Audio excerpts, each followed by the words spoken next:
My boyfriend and I went to get our marriage certificate. But there were too many people, and we couldn't get a number. I thought we'd just come back another day, unexpectedly, the moment I stepped through his family's door. My soon-to-be mother-in-law pulled me down to sit and began dividing up the family assets. The house would be registered only in her son's name, while the car loan and mortgage would be repaid by both of us. And all household expenses would be my responsibility. She spoke with such confidence and righteousness. While my boyfriend stood by in silence, I lowered my head and glanced at the blank marriage application form in my hand. Then suddenly laughed. Auntie, we haven't even gotten the certificate yet. Who exactly are these rules for? The peculiar scent inside the Civil Affairs Bureau, part joy, part restlessness, still lingered at the tip of my nose. Zhou Mingxian and I came out empty-handed. And he said today was an auspicious day. Crowded like a market fair, I held the marriage application form that had not yet been filled out in my hand. My fingers unconsciously stroking the smooth surface of the paper, there was a small flicker of disappointment in my heart. But more than that was anticipation for the future. I felt that it was only delayed by a day, and our happiness would still one day be stamped with that red seal. But I never expected that the faces of some people would be even more glaring and harsh than the color of that seal. The moment I stepped into Zhou Mingxuan's home, the fragrance of food, mingled with Lu Guifang's excessively warm smile, rushed toward me. Nian's back. Come. Sit down. Sit down. You must be exhausted. Without giving me a chance to object, she pressed me onto the sofa. Her force didn't feel like that of a host welcoming a guest. It felt more like she was fixing in place an object awaiting in front of his mother. Zhou Mingxian instantly turned back into that obedient, compliant son. He quietly went off to change his shoes by himself, completely surrendering the conversation space that should have belonged to the two of us to his mother. My heart lurched, and a sinister premonition crept up my spine. Lu Guifang sat down beside me, gripping my hand tightly, the warmth of her palm carrying a sticky, almost impossible torfuse quality. Nian, even though we didn't get the marriage certificate today, it's only a matter of sooner or later. You're going to be part of our Zhou family very soon, and there are some rules I need to tell you about in advance. Her eyes glinted with shrewd calculation, and the curve of her lips looked forced and insincere. Look, the down payment for this wedding house was made by our family, so of course Mingxuan's name has to be on it. I nodded. This had been agreed on long before, but, as you know, our family only has Mingxian as our one and only son. This house will belong to him in the end anyway. So, on the property deed, just put his name alone. What do you think? The air seemed to freeze. The chandelier in the living room was clearly bright, yet I felt as though everything before my eyes had been shrouded in a gray haze. I instinctively looked at Zhou Mingxian. He had just changed his shoes and walked over, his eyes evasive, too afraid to meet mine. My heart sank inch by inch. Lu Guifang didn't give me time to react, continuing in a condescending tone. Of course, once you're married, you'll be family, so the mortgage and car loan will definitely be paid off by the two of you together. And besides, Mingxian is a grown man. His job is so hard, and making money isn't easy. The household expenses, utilities, gas, groceries, meals, and all that will be your responsibility. That's what it means to actually live a life. Got it. Every word she said felt like a dull knife, never sharp, yet cutting into my nerves with each blow. She said it with such matter-of-course certainty, as if proclaiming an unassailable truth. All the blood in my body seemed to run backward, a chill shooting from the soles of my feet straight to the crown of my head. I looked at Zhou Mingxian again, silently asking him with my eyes. 3 years of feelings. Was this the future you promised me? To empty my family's savings, burden me with debt, and then move into a house that, in the eyes of the law, had nothing to do with me, so I could be a free caretaker. Zhou Mingxian finally caught my gaze. He opened his mouth, and his Adam's apple bobbed once. I had once been so captivated by the way his Adam's apple moved when he spoke, finding it both sexy and reassuring. But now, all I felt was utter disgust. Mom, say less. He spoke, his voice not loud, rather than trying to stop her. It sounded more like he was coaxing. Then he turned to me, forcing out a flattering smile. Nian, don't take it to heart with my mom. She speaks bluntly, but it's all for our own good, for our own good. For whose good? For his good. Zhou Mingxian. For his good. Lu Guifang. For the good of your entire Zhou family, to feed on my flesh and blood and pave the way for you. This is called for our good. Does this we even include me? Su Nian. My chest felt horribly constricted, as if pinned beneath a massive boulder. Even breathing hurt. I suddenly thought of my parents. They had scraped together 200,000 yuan from half a lifetime of savings to give me as my dowry, repeatedly reminding me that they didn't want me to suffer any mistreatment in my husband's family. Just a few days ago, I had transferred that 200,000 yuan to Zhou Mingxian to pay the down payment on this house. My voice was so dry it felt as if sandpaper had been dragged across it. Zhou Mingxian. The 200,000 yuan dowry my parents gave me should count toward this down payment too. What does that even count as? Lu Guifang immediately cut in, her voice rising an octave, sharp enough to pierce my eardrums. Of course it's a gift for the two of you. What do you mean yours and mine? Since we're getting married, that means we're one family. What's wrong with putting our money together and spending it?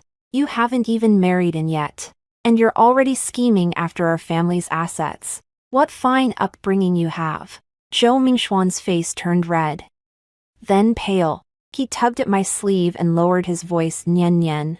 What's gotten into you today? Stop talking, it wouldn't sound good if my mom heard it. You're making this very difficult for me. Difficult. I looked at the mother and son before me, their duet seamless, their coordination flawless. One played the role of a greedy executioner, the other the role of an innocent accomplice. So this was what their family called husband and wife in perfect accord. At that moment, my heart died completely. All the grievance, anger, and disappointment turned into a cold laugh. I lowered my head and looked at the marriage application form, still crisp and smooth in my hands. This piece of paper, which should have carried all my hopes for happiness, now looked like one enormous irony. I laughed. The sound wasn't loud, but it brought the incessant cursing in the living room to a halt. Lu Guifang and Zhou Mingxian both looked at me in astonishment. I rose to my feet at an unhurried pace and, right in front of them, folded the application form in half, then in half again, then, with all the strength in my body, I tore it apart. With a sharp tearing sound. It was as if I had ripped apart the youth of the past 3 years, and shattered the version of myself that had once been full of fantasies about marriage. I did not stop. One piece, then another, until it became a pile of fragments that could never be pieced back together. I let go, and the scraps of paper drifted down like snowflakes, scattering at Lu Guifang's feet. Auntie, the certificate hasn't been picked up. My voice was so calm it carried not a trace of ripples. Whose sake was this rule set for? Zhou Mingxian. Let's break up. I'm not marrying into this family. With that, I picked up my bag and turned to leave. Behind me came Lu Guifang's furious, frantic curses, and Zhou Mingxuan's belated cry, finally snapping to attention, laced with a trace of panic. Sun Yan, have you lost your mind? I didn't turn back. The moment I stepped out of that door, the cold wind outside rushed into my collar. Yet I felt indescribably clear-headed and free. I wandered the streets aimlessly, the evening rush hour traffic like a silent river of iron, its lights flickering across my face. My body was numb, but my mind was startlingly clear. The scene at the Zhou family's house just now replayed over and over in my mind like a film. Lu Guifang's greedy face, Zhou Mingxuan's cowardly expression intertwined into a huge net, determined to swallow me whole. I pulled out my phone, my fingers trembling so badly I could barely hit the keys. The moment the call connected, hearing Song Jia's familiar voice, the defenses I'd been holding on to collapsed in an instant. Jia. My voice trembled uncontrollably, and the words that followed lodged in my throat, impossible to force out. Nian Nian. What's wrong? Didn't you go get your marriage certificate? Song Jia keenly sensed that something was wrong. I drew in a deep breath and briefly recounted what had just happened in the simplest possible terms. There was a few seconds of silence on the other end of the line, and then a thunderous roar erupted. Fuck. What kind of freaks are this mother and son? A shameless grown man baby and his vampire of a mother. Nian Nian. Don't be afraid. Where are you? I'll come get you right away. After I gave him the address, I crouched by the roadside and buried my head deep in my knees. At last, the tears came pouring down uncontrollably, one drop after another. Striking the cold ground, I wasn't crying over that dead relationship. I was crying for myself. I cried for my 3 years of blindness. Cried for the 200,000 yuan my parents had sweated blood to earn. Cried because I had once been so foolish as to plan a future with a coward. Song Jia's car shot over like a bolt of lightning and quickly came to a stop in front of me. She jumped out, pulled me up from the ground in one motion, and held me tight in her arms. It's okay. It's okay. Breaking up was the right call. Anyone who jumps into a fire pit like that is a damn fool. Her warm embrace and unreserved defense caused all the grievances I had bottled up to burst forth at once. I buried my face in her shoulder and cried like a child, as if I were trying to pour out all the restraint and disappointment of the past 3 years, back at Song Jia's apartment. She poured me a cup of hot water, then sat beside me and listened as I told her every detail. All the while, she gritted her teeth in fury, cursing now and then in the harshest of expletives. Damn it. I told you Zhou Mingxian was no good. He may look respectable on the outside, but underneath he's just a spineless mama's boy who's never been weaned. Whatever his mother says goes. Has he ever treated you with the respect due to a future wife? No. He just wants a live-in partner to work like a mule for his family, help him pay off the mortgage, take care of his physical needs on the side, and then still expects you to be grateful. Song Jia's words were like a sharp knife, cutting open the truth I had long refused to admit. Yes. I always felt that love could change everything. I thought my devotion and my understanding would help him grow into a man who could shoulder responsibility. Now it seems it was nothing more than my own wishful thinking. The phone screen lit up. It was a message from Zhou Mingxian. Sunyan. What exactly are you making such a fuss about? My mom is old now. Can't you just cut her some slack? Come back already.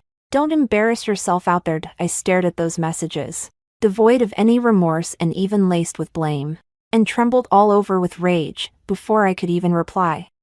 New messages kept popping up one after another. I know you're angry. Can I apologize to you on my mom's behalf? 3 years of being together, are you really going to throw it all away just like that? Nian Nian. I can't live without you. Come back. And let's talk this through properly, from accusation to apology, then to cheap pleading.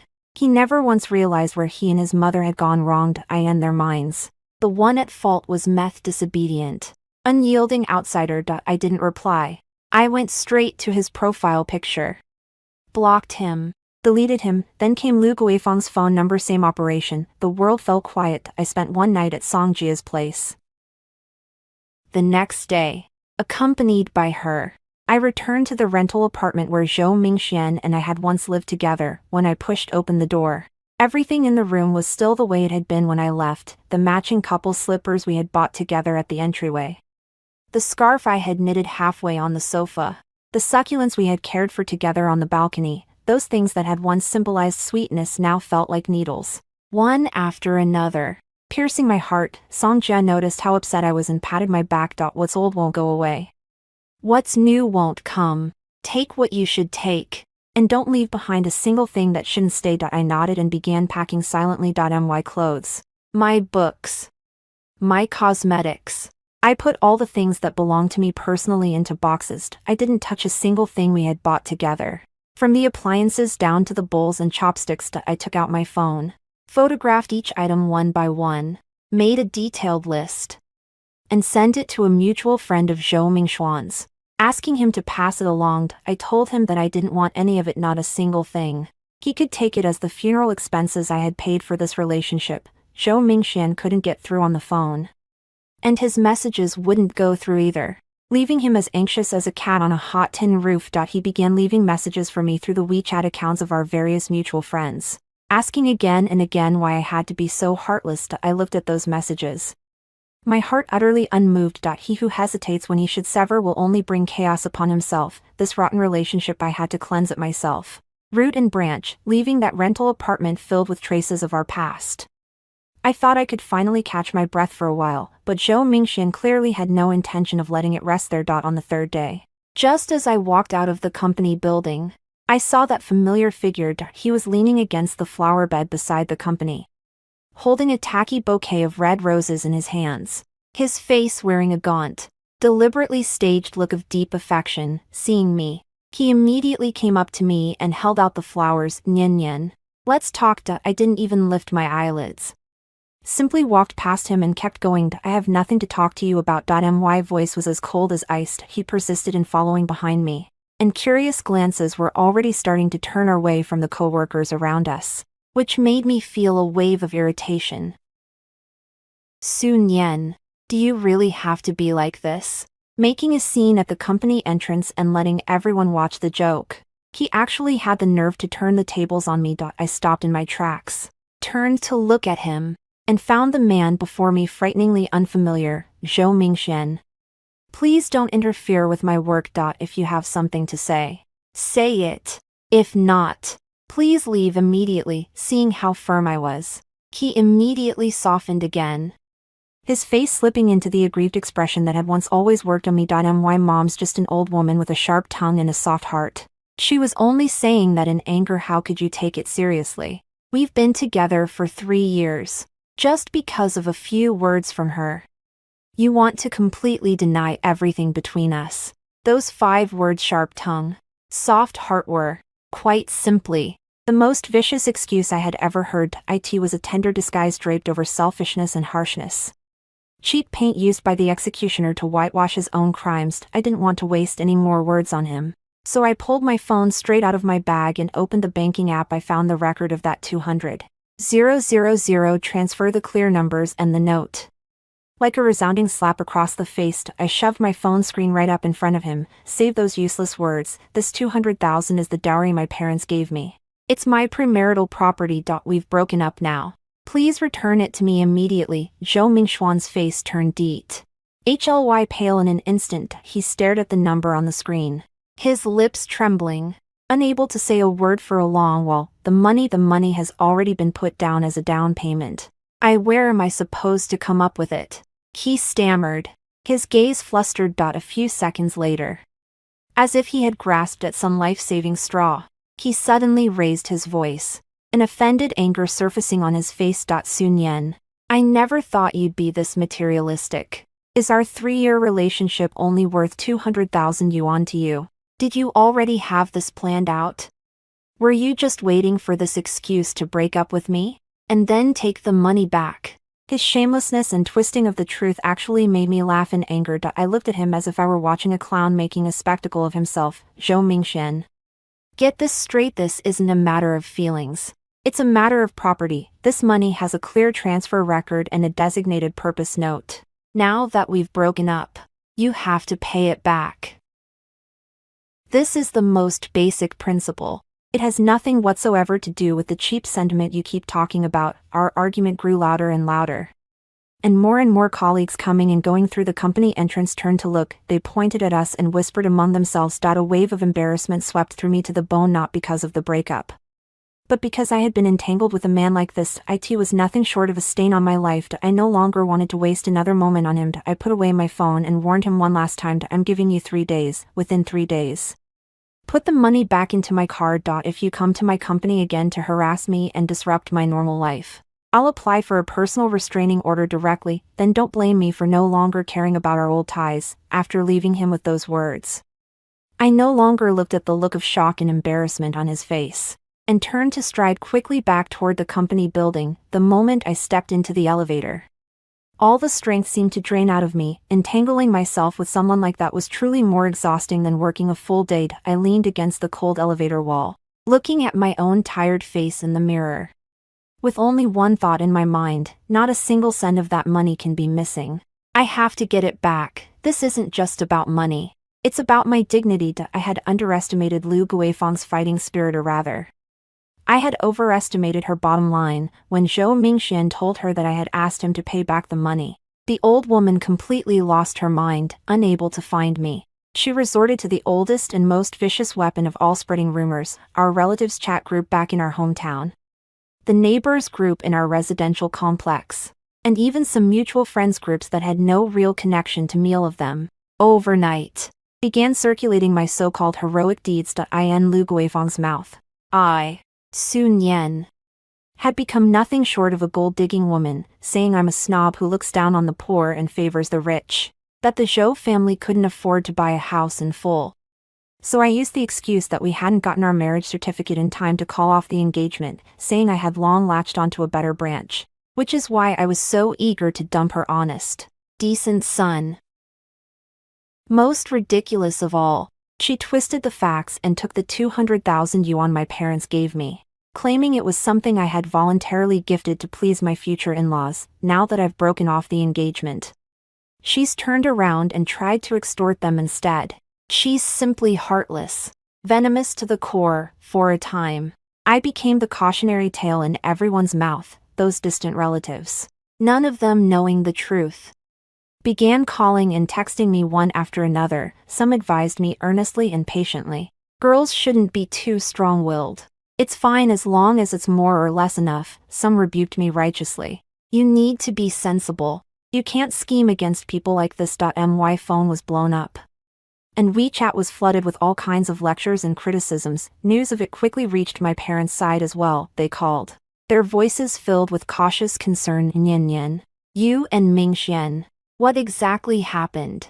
Even through the phone, I could imagine the finger-pointing they were enduring back home. I could no longer hold it in and told them all the truth. On the other end of the line, my father was so angry he said nothing for a long while. In the end, he only said, good riddance. We're not marrying into that kind of family. Don't worry about the money. Your mother and I will support you. My parents' understanding and support were the only comfort I had in the storm. Song Jia also saw Lu Guifang's little essay in her family group chat, and she was so furious she wanted to jump in right then and there to curse out that old hag, that old witch. How can her mouth be so filthy? If I don't tear that bitch's mouth apart, I won't deserve the surname Song. I stopped her. Jia. Don't go. Arguing with her now would only make the waters even muddier. What they want is exactly this: effecto drag me into the mire and leave me with no way to defend myself. After the initial shock and grievance, I actually calmed down. Anger couldn't solve the problem.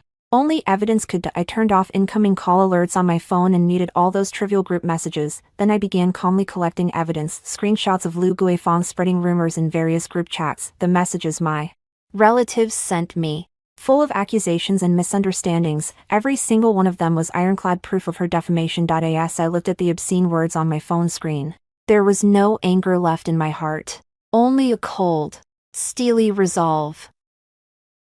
Lu Guifang, do you really think you can crush me with public opinion? Do you think that by hiding behind the crowd and throwing dirt, you'll stay clean forever? You're wrong. The crazier you get, the more you're handing me the knife. I'll make you understand that the internet is not beyond the reach of the law, and that spouting nonsense comes at a price. I didn't rush to strike back. I was waiting for the best possible moment. What I wanted was not a chaotic shouting match, but a precise, effective, fatal blow that would leave the other side with no chance of ever getting back up. I spent the entire night organizing and categorizing all the evidence. In the end, I held 3 trump cards in my hand. The first was a screenshot of the bank record showing that I had transferred 200,000 yuan to Zhou Mingxian, clearly marked with the 4 words down payment for our marital home. This is the most direct evidence proving that the nature of this money was not a gift, but a loan with a clear purpose. The second is a WeChat chat record between Zhou Mingxian and me from before. We once discussed the details of buying a house in detail. He explicitly mentioned, when the 200,000 from your parents arrives, we'll go pay the down payment. And I replied, consider this money as something I'm lending you. We'll pay it back together in the future. This conversation is in black and white, irrefutable. The third, and the deadliest, was an audio recording. The first time I went to the Zhou family for dinner, Lu Guifang had boasted right in front of me that in the future, the only name on their house would be her son's, and that their daughter-in-law could forget about getting even a single cent of advantage. At the time, I only thought she had an old-fashioned mindset and didn't pay it much attention. But I kept an eye out and quietly pressed the record button on my phone. I never expected that an absent-minded little action back then would become the most crucial weapon now, with the evidence in hand. I chose not to confront Lu Guifang in those family group chats. That would have been too crude and too ineffective. I had to strike at the snake's vital spot, for Zhou Mingxian. That vital spot was the job that looked respectable on the surface, but was in fact hanging by a thread. He was a project supervisor at a company neither large nor small, and what he valued most was his own personal reputation and future. I asked Song Jia to use her connections, and she easily got me the email address and phone number of the head of the HR department at Zhou Mingxuan's company, but I didn't send those materials over right away. That wasn't my goal. My purpose was to take back my money.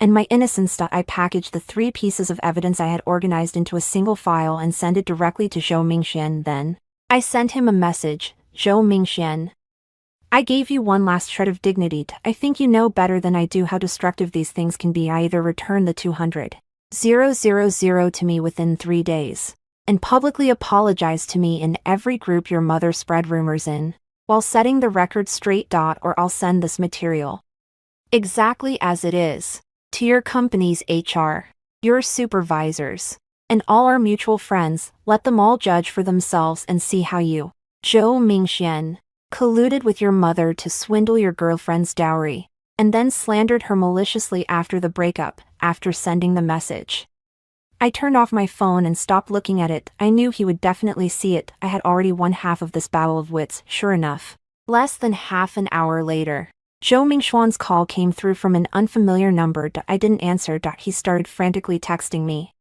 his tone shifting from initial shock and anger to panic and pleading. He knew I wasn't joking. Once these pieces of evidence were exposed, he would not only be disgraced and ruined at the company, but he would never be able to hold his head up again in his circle of friends. He ran back home and discussed a plan with his wise and formidable mother. I could almost picture Lu Guifang's face twisted with fury. She must still have been putting up a stubborn front, cursing me as vicious and telling him not to be afraid, saying I wouldn't dare make a bigger scene. But as for Zhou Mingxuan, did he dare take that gamble? He didn't dare. That pitiful shred of self-respect and his future, that was everything he had. The deadline I gave him was 24 hours. During those 24 hours, I didn't reply to any of his messages or calls. I was like a cold-blooded hunter, waiting silently for my prey to walk into the trap on its own. Minute by minute, time passed, with less than an hour left before the deadline. My phone lit up again. It was a message from Zhou Mingzhou. Only a single short sentence: I'm willing to pay the money back, and I'm willing to apologize, but could I pay in installments? When I saw the words in installments, I let out a cold laugh. At this point, he was still trying to play games with me. His mental defenses had clearly already collapsed, and what I want is total victory. No, I gave only those 3 words in reply. Crisp and decisive: I either pay it all back in one go, or we all go down together. Zhou Mingxian had been completely driven into a dead end. He knew I wasn't joking. Those pieces of evidence were like a sword of Damocles hanging over his head, ready to fall at any moment and crush him to pieces. All he could do was come clean to Lu Guifang, telling her exactly how serious the matter was, and what the consequences would be if he lost his job. This time, it was Lu Guifang's turn to panic. She could not care less about my reputation, but she could not possibly ignore her son's future. That was her lifeline, the hope she pinned her later years on. But to make her spit back the money she had already pocketed like that, she was unwilling to give in. The calculating woman rummaged through the house from top to bottom, and in the end managed to scrape together only 100,000 yuan. She shoved the money into Zhou Mingzhou's hands and told him to use the 100,000 yuan to keep me placated for now, saying the rest could be paid back slowly later. She was still naive enough to think that she could brush me off with this little bit of false kindness. Zhou Mingzhou took the 100,000 yuan and arranged to meet me at a cafe. He pushed a thick envelope toward me,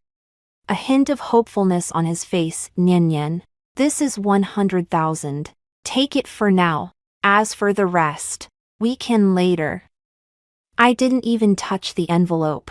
I took out my phone and, right in front of him, found the phone number for his company's HR department. My finger hovered over the dial button. Zhou Mingxian, my patience is limited. Are you sure you want to gamble your career for the remaining 100,000? The color drained from his face in an instant. He looked into my eyes, and there was not the slightest trace of old feelings in them, only cold, unyielding resolve. At last, he understood that I was serious. With a dull thud, he actually knelt down before me in front of everyone in the cafe. A man over 6 feet tall knelt there before me without the least shred of dignity, tears and snot streaming down his face. Nian Nian, I'm begging you, give me a few more days, and I'll definitely come up with the money. It's all my mother's fault. All her fault for forcing me. People around us turned to look, pointing and whispering at us, looking at his timid, useless expression. I felt a violent churning in my stomach. How had I ever fallen in love with a man like this? I didn't help him up. Nor did I say a word. I only watched his performance coldly. This was his last chance. And it was the price both he and his mother had to pay. Zhou Mingxuan's kneeling completely broke him. And when he got home, it gave him an unprecedented surge of confidence, for the first time. He shouted at his mother, erupting into the fiercest argument in history with Lu Guifang. The argument was nothing more than money and work. In the end, to keep her son's job. Lu Guifang could only grit her teeth and pull out the retirement money she had been saving for a rainy day, the passbook she had tucked away for half a lifetime, meant to carry her comfortably into old age, was taken out with trembling hands. 200,000 yuan, not a penny less, was transferred into my account the moment I received the bank's text message confirming the deposit. The last stone in my heart finally fell to the ground immediately after. Zhou Mingxian followed my instructions and posted a long apology letter in every group where his mother had spread rumors. In the letter, he set out all the facts clearly, admitted that his mother had been greedy first, and that she had caused me immense damage to my reputation. Expressing his profound remorse, though I knew there wasn't the slightest sincerity in those words. To me, that was enough. From then on, the Zhou family and I were completely evened. It was said that because of this incident, Lu Guifang harbored resentment toward Zhou Mingxian, and the relationship between mother and son had plummeted to freezing point. This was the retribution they deserved, having shaken off the mess that was the Zhou family. I felt as if the whole world had suddenly grown lighter. I poured all my energy into my work. Coincidentally, the company had just taken on a highly important project, an industry benchmark that everyone was straining every nerve to get into. The competition for the position of project lead was extraordinarily fierce. Before this, I had held back from the project because I was busy preparing for my wedding and dared not throw myself into it wholeheartedly, but now, I had no more worries holding me back. I pulled 3 all-nighters and produced a project proposal so flawless it could almost be called perfect. At the bidding conference, in front of all the executives and competitors, I laid out my plan with clear logic and solid data. In the end, thanks to my outstanding professional ability, I secured the position of project lead without the slightest suspense. The days that followed became extraordinarily busy. Working late into the night became routine, and weekends were basically spent at the company. I was like a machine wound up tight, running on without a trace of fatigue. Though my body was exhausted, my mind remained abnormally exhilarated. Every time I solved a difficult problem, every time I overcame a technical hurdle, I felt an immense sense of fulfillment. That feeling of taking control of my own life was far more solid and reassuring than depending on a man within the team. My leadership and professional competence were also recognized by everyone. Everyone went from initial hesitation to eventual conviction, and then to wholehearted support. The cohesion of our entire team grew stronger and stronger. Qin Yu, the deputy team leader of the project, a very cheerful and upbeat male colleague, gave me a great deal of help. He was always there for me when I needed it most, silently handing me a cup of hot coffee, or helping me take care of some tedious administrative matters. The way he looked at me carried an unabashed admiration. I sensed his fondness for me, but I merely kept a polite distance. Right now, my heart has no room for romance or moonlit blossoms.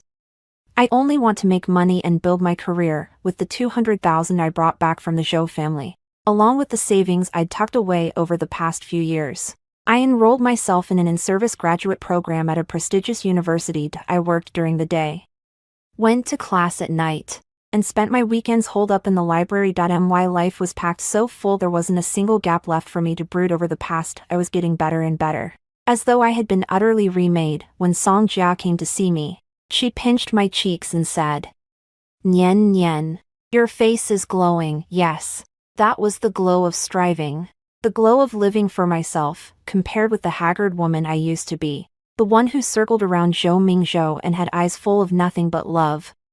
I liked the person I was now. I thought my story with Zhou Mingxian had already come to a complete end, but I never expected his lingering presence to exceed my imagination.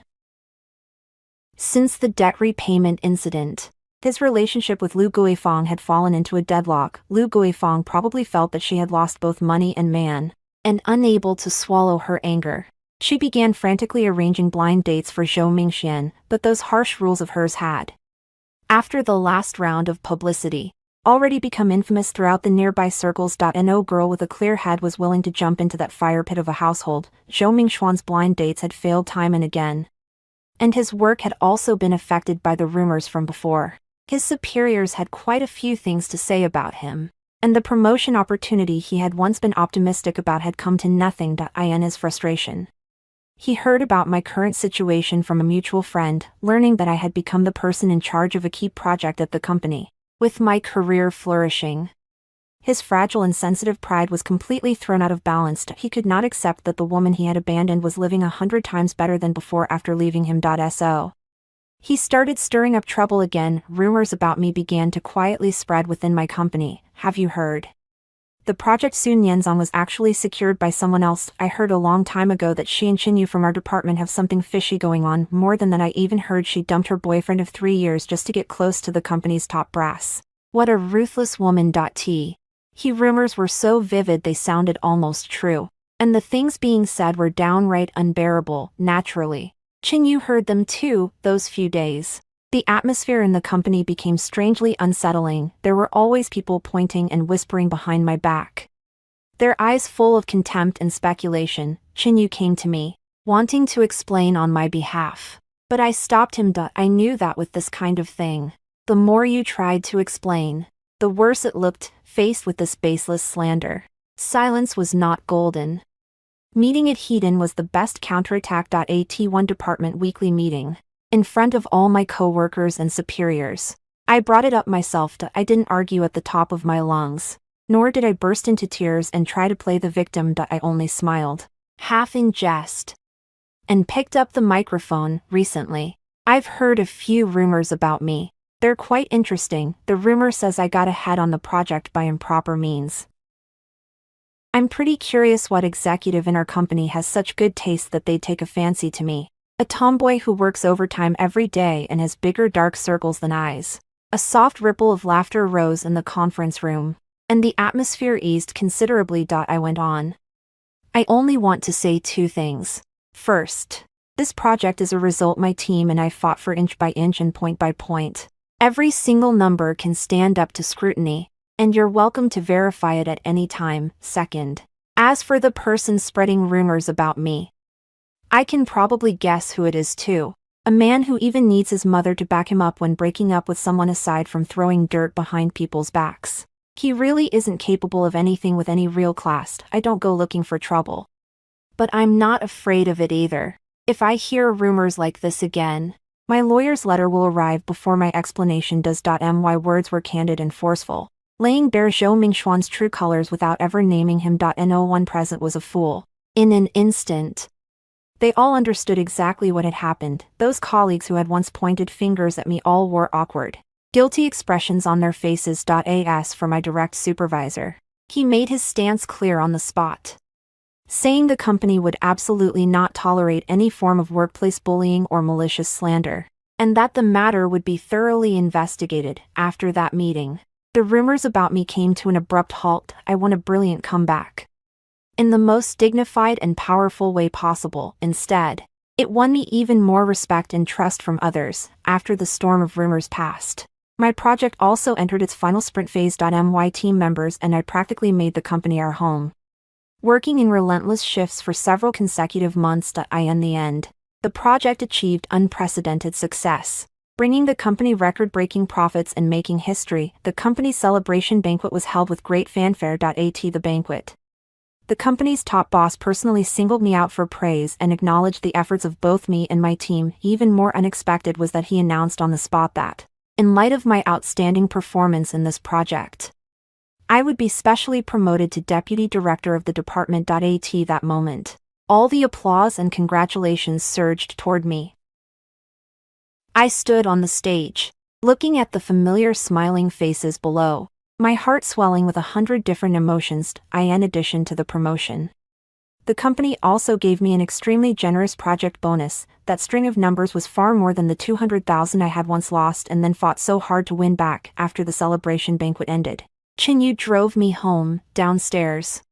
He gathered his courage and confessed his feelings to me. He was sincere, his eyes brimming with anticipation. To be honest, I did have some feelings for him. A man like that, sunny, driven, and considerate, was hard not to fall for, but in the end, I still turned him down tactfully. Chinyu, you're really wonderful, truly, but I've just come out of a bad relationship, and I think I need more time to become a better version of myself first. He didn't seem disappointed. Instead, he smiled. I understand. I respect your decision. It's okay. I can wait.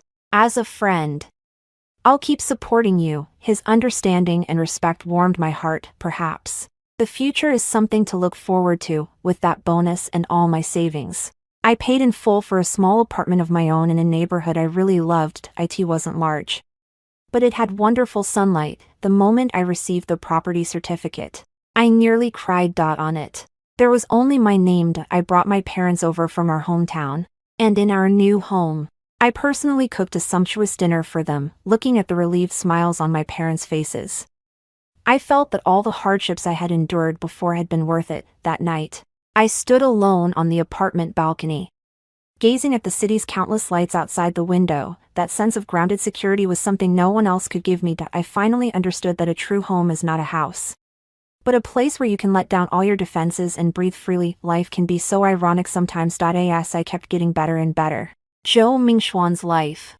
on the other hand, began to take a sharp turn for the worse. The company he worked for, due to the downturn in the industry, began a large-scale round of layoffs. An employee like him, with mediocre performance and a record already marked against him by management because of his earlier conduct, became one of the first to be optimized out. After losing his job, Zhou Mingxian could only stay at home and sponge off his family, forced to endure Lu Guifang's nagging and accusations all day long. The conflict between mother and son grew more and more intense every day. Lu Guifang regretted her actions bitterly, muttering that if she hadn't caused all that trouble back then and married me, this god of wealth, into the family, how much easier life would be now, without my support. The pressure of the Zhou family's mortgage became immense. The self-important sense of superiority they once had was ground to pieces by the realities of daily life, and they were left struggling to make ends meet. Zhou Mingzhou searched for a long time for work outside, but kept running into one dead end after another. Too ambitious to settle, too unambitious to rise. It was during an interview that he dramatically ran into me. That day, I went to the company where they were interviewing as the representative of our partner company to discuss business. I was dressed in a well-tailored business suit, wearing delicate light makeup, with my team members following behind me, confident and capable. As for him, he was wearing an old shirt washed white with wear, sitting in a corner of the waiting area, his face haggard, his eyes dim. Our gazes met for an instant in the air. The expression on his face shifted from shock to shame, and then to utter mortification. I merely gave a faint nod and withdrew my gaze, as though I had just seen an insignificant stranger. Yet he seemed as if he had been burned, abruptly lowering his head, wishing he could find a crack in the ground to crawl into. After the meeting ended, I heard that he had fled in panic without even showing up for the interview. That chance encounter became the final straw that crushed the last of his pride. Later, I heard from a mutual friend that after that day, he locked himself in his room and drank himself into a stupor. Through his tears, he said he regretted it. He finally realized that, for the sake of those pitiful little schemes, he had personally pushed away such a wonderful girl. Unfortunately, there is no medicine for regret in this world. His life had already been destined to go downhill from the moment he chose to rely on his mother and tacitly allowed that banquet of treachery to happen. I thought that chance encounter at the company interview was the last point of contact between you. I never expected the words decency to exist in Zhou Mingxuan's dictionary. Somehow, he'd found out my new address from who knows where, and actually showed up at the entrance of my residential complex holding a huge bouquet of roses, waiting for me. The moment I saw him, all I felt was a wave of visceral disgust. He rushed toward me, blocking my way, his face wearing a tear-streaked mask of repentance. Nian, I know I was wrong. I really know I was wrong. Give me one more chance. Okay, let's start over. He even began to pin all of his faults on his mother. It was all my mom. She was the one who got possessed by a demon. I've always been under her control. I had no choice. I looked at him, at the way he shirked all responsibility and desperately tried to pin the blame on others, and found it utterly ridiculous. He was almost 30, and yet he still lived like a giant baby. I stared at him coldly. Zhou Mingxian. You're wrong. The problem between us was never your mother. It was because you are a coward with no backbone. A spineless weakling who, when faced with matters of right and wrong, always chooses to hide behind a woman and never dares to take any responsibility. My words were like knives, piercing through his final facade. His crying stopped abruptly, his face full of embarrassment. I looked at him and said, word by word, but I still want to thank you. Thank you for your favor in not marrying me, for letting me cut my losses in time and see your true colors. It was precisely because you abandoned me that I became who I am today. Our struggle had drawn quite a few neighbors from the residential complex to come and watch. Just then, someone even more unexpected appeared. Lu Guifang ran over, panting heavily, when she saw me, saw the residential compound I was now living in. Her eyes lit up, her attitude made a complete 180-degree turn, her face piling up with a fawning smile. Nian. Oh my. I knew you were a good kid. It was all Auntie's fault before. Auntie was confused. Your relationship with Mingxian has lasted for so many years. How can it just fall apart like this? Come home with us now. As she spoke, she reached out to take my hand. I stepped back, avoiding her touch. I looked at the absurd, ridiculous mother-and-son pair before me, then at the neighbors gathered around to watch the commotion, and felt a calm settle in my heart. I spoke indifferently, my voice not loud, yet clear enough for everyone to hear. My home is not here. After saying that, I pointed with my finger at the brand new apartment building behind me. That, I said, is my home. I no longer paid any attention to the instantly frozen expressions on that mother and son's faces. Under the varied gazes of the crowd, I turned with ease, swiped my card, and walked into the residential complex through the main gate. Behind me were their embarrassment and the neighbors' unrestrained murmurs of discussion. All of that no longer had anything to do with me. The ending of the story held few surprises, because the Zhou family could not keep up with hefty mortgage. The house they had once regarded as more precious than heaven itself was ultimately forcibly auctioned off by the bank. The auction price was far below the market value at which they had originally purchased it. Lu Guifang and Zhou Mingxian ended up losing both the wife and the army in the bargain, and could only move back into that shabby old house to live. The superiority they once took for granted had vanished without a trace, leaving only the neighbors' gossip behind. Lu Guifang must have taken all her resentment out on her son. The mother and son spent their days in endless quarrels and mutual accusations. As for Zhou Mingxian, after going through a series of blows, he had utterly become an ordinary, unremarkable man. He found a low-paying job and would never again meet a girl like me, someone willing to struggle alongside him and shoulder the future together. Their lives fell into a vicious cycle of constant regret and inner depletion, and as for my life, it had taken an entirely different path. My career was thriving. I had already made a name for myself in the industry, becoming the young and promising director Sue others spoke of. A year later, at an industry summit, I met Chen Yu again. He was more mature and composed than before, and the way he looked at me still carried the same admiration and gentleness it had in the beginning. After the summit ended, he invited me out on a date once again. This time, I did not refuse. I looked at him and smiled from the heart. I was already ready to welcome a relationship that is healthy and equal, one of mutual respect and mutual uplift. Standing before the floor-to-ceiling window of my home, I looked down over the city's glittering lights. I knew that the light meant for me had only just been lit, and the truly happy life that belonged to me had only just begun.